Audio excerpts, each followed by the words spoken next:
क्या आप जानते हैं, पुत्रदा एकादशी को भगवान विष्णु की ऐसी पवित्र एकादशी माना जाता है जिसका संबंध संतान सुख और भगवान की कृपा से जुड़ा है। प्राचीन काल में भद्रावती नगरी में राजा सुकेतुमान राज्य करते थे। उनकी रानी का नाम था शैव्या। राजा के पास धन दौलत, वैभव और किसी चीज की कमी नहीं थी, लेकिन उनके जीवन में एक बड़ा दुख था। उनकी कोई संतान नहीं थी। राजा को हमेशा चिंता सताती रहती थी कि उनके बाद वंश को कौन आगे बढ़ाएगा और उनके पूर्वजों के लिए तर्पण कौन करेगा। धीरे धीरे ये चिंता इतनी बढ़ गई कि एक दिन राजा बिना किसी को बताए अकेले वन की ओर निकल पड़े। घने जंगल में चलते चलते राजा बहुत थक गए और उन्हें तेज प्यास लगने लगी। तभी उन्हें एक सुंदर सरोवर दिखाई दिया। सरोवर में खिले कमल, तैरते हंस और चारों ओर फैली हरियाली देखकर राजा कुछ देर के लिए शांत हुए।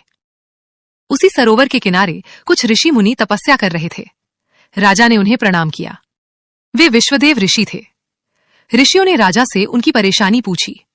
राजा ने हाथ जोड़कर कहा, हे मुनिवरों, मेरे पास सब कुछ है, लेकिन संतान न होने के कारण मेरा मन हमेशा दुखी रहता है।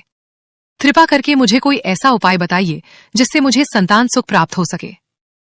तब ऋषियों ने कहा, हे राजन, आज पौष शुक्ल पक्ष की एकादशी है। इसे पुत्रदा एकादशी कहा जाता है। भगवान विष्णु को समर्पित इस पवित्र व्रत को श्रद्धा और नियम पूर्वक करने से भगवान की कृपा प्राप्त होती है। तुम आज ही इसका संकल्प लो। राजा ने उसी समय पुत्रदा एकादशी का व्रत रखने का संकल्प लिया। उन्होंने भगवान विष्णु की पूजा की, तुलसी और पुष्प अर्पित किए और पूरी श्रद्धा से दिन रात भगवान का स्मरण किया।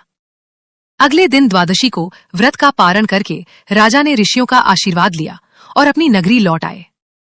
राजा ने रानी शैव्या को पूरी घटना सुनाई। इसके बाद दोनों ने श्रद्धा और भक्ति से भगवान विष्णु की आराधना जारी रखी।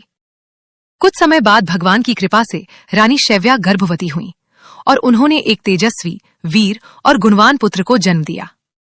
राजा और रानी की खुशी का ठिकाना नहीं रहा। वो पुत्र बड़ा होकर योग्य बना और उसने अपने पिता के राज्य को कुशलता से संभाला। इसीलिए पुत्रदा एकादशी को भगवान विष्णु की कृपा प्राप्त करने वाली पवित्र तिथि माना जाता है। कहा जाता है कि इस दिन श्रद्धा से व्रत, भगवान विष्णु का पूजन और कथा का श्रवण करने से मनुष्य को भगवान की कृपा प्राप्त होती है। तो आइए इस पावन दिन भगवान विष्णु से प्रार्थना करें। हे श्रीहरि, हमारे जीवन में सुख, शांति, सद्बुद्धि और अपने चरणों की भक्ति बनाए रखें। जय श्री हरि विष्णु। क्या आप जानते हैं, पुत्रदा एकादशी को भगवान विष्णु की ऐसी पवित्र एकादशी माना जाता है जिसका संबंध संतान सुख